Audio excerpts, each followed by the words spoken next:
Railway भर्ती परीक्षा में प्रश्न पूछा गया है, आइए इसे हम देखते हैं। कहा गया कि एक बैग में 25 पैसे, 10 पैसे और 5 पैसे के सिक्के 1:2:3 के अनुपात में हैं।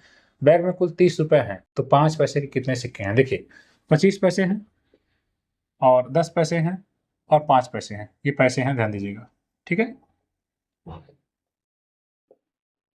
अब कहा जा रहा है कि इनका अनुपात 1:2:3 का है, तो हम ये मान के चल, और कुल मिलाकर ये अमाउंट दे रखा है, कुल मिलाकर आपको कुल 30 रुपए है, ठीक है। कुल आपके पास 30 रुपए हैं। आपसे पूछा गया कि 5 पैसे के कितने सिक्के हैं, ठीक है।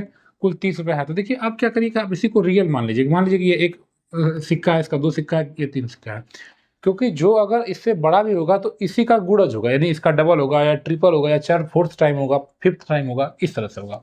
तो हम ये मान के चल रहे हैं कि 25 पैसे का 125 पैसा बना, 25 पैसे का एक सिक्का, 10 पैसे का 2 सिक्का तो 20 पैसा बना, 10 पैसे के 2 सिक्के, 5 पैसे के 3 सिक्के, तो 5 3 15 पैसा बचा बना।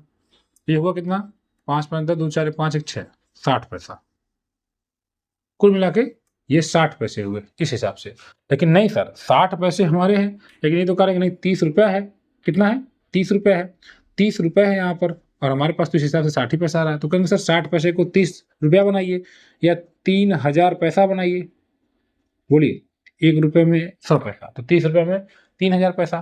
तो कहेंगे सर 60 पैसे को अगर हमें 3000 पैसा बनाना है तो हमें किससे गुणा करना पड़ेगा? 5 से, और फिर एक और 0 यानी कि 50 से गुणा करना पड़ेगा। 6 5 30, फिर 50 से, तो 50 से हमें गुणा करना पड़ा अपने इस वैल्यू में, तो हम हर जगह 50 से गुणा कर देंगे,